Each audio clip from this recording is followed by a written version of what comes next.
This month, and it comes at a time when some local officials say the level of violence and severity in domestic violence cases has had a steep increase. Yeah, we just saw it this week.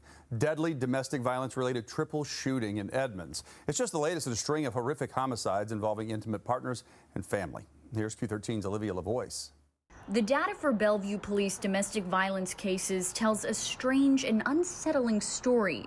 Overall, DV cases aren't up, but the most serious category of DV offenses is. Those crimes include strangulation, broken bones, and obviously the last one is death. And so we've seen an increase of 30% in the domestic violence calls involving injuries such as that. So far this year in King County, prosecutors say there have been 13 domestic violence homicide victims. The total number for 2019 was 7.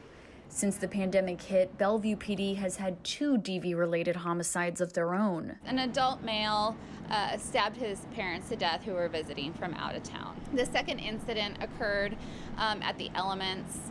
The daughter was throwing a housewarming party. Her father showed up, started an altercation with her and her friends. He stabbed one of her friends, and her other friend actually shot the father in self-defense. Both cases left 2 dead, and both demonstrate that domestic violence doesn't just happen between spouses.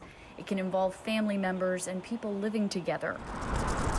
Just this week in Edmonds, a 20-year-old woman was killed after her roommate's estranged husband shot her boyfriend, and her roommate, who was the shooter's estranged wife, who had just left him 2 days prior. The frequency and severity of abuse are increasing as people are stuck at home with abusive partners. Rachel Krinsky of LifeWire, an organization that serves DV survivors in East and North King County, says since COVID, their workload is heavier in more ways than one. Stress and isolation are obviously at an all-time high due to COVID.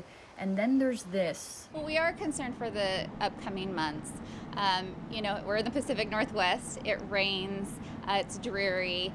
A lot of people have some mental health issues associated with the weather changing. We are concerned that the numbers may continue to rise. It's a grim thought, which is why Krinsky says it's more important now than ever that we do this simple task, one that could save a life. If you're concerned about somebody, reach out to that person, not necessarily to ask them questions about their relationship, but just to be there for them. Olivia LaVoice, Q13 News.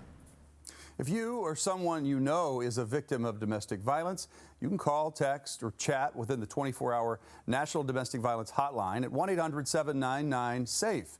Locally, there are many resources, but organizations can always use your help. The organization LifeWire, for example, says they get calls daily from victims who have to choose between staying with an abuser or living on the street.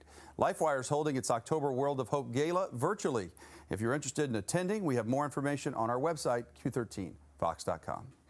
All right, turning our attention to the weather once again, checking in with our friend Erin Mayofsky. This weekend shaping up to be pretty good, yeah? Yeah, not bad at all, especially the first day of October is here. A little eerie with the full harvest moon out there and the fog that we dealt with this morning, but not bad at all. We're at 61 degrees right now, just after 11 o'clock, and our normal overnight low is 49 degrees, so upper 40s. Some of us may get close to, I think we'll be in the low to mid to upper 50s for the most part, and you can see we're cooling down nicely right now.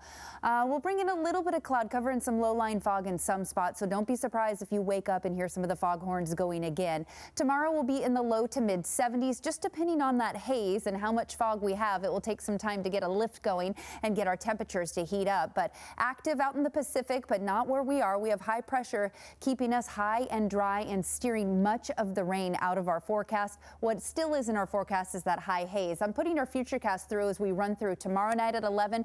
You're starting to see some clearing, most of it out in the Pacific, and then as we get towards Saturday, things look really nice. So I think our air quality through the weekend will improve. Tomorrow, Saturday, we might be in the moderate levels. Some of us might get to the unhealthy for sensitive groups, but it is getting better as we move through. So a big match at CenturyLink Field this weekend. The Whitecaps in town for the big game with the Sounders. That's a huge rivalry. Temperatures at kickoff should be in the mid to upper 70s, and it should be dry, really nice. We'll cool off and back those temperatures down as we get into the next work week ahead. Plenty of fall sunshine out there. Almost feels like the tail end of summer is still hanging on, and we'll be above normal. That's 66 degrees. We're going to be in the upper 60s to low 70s.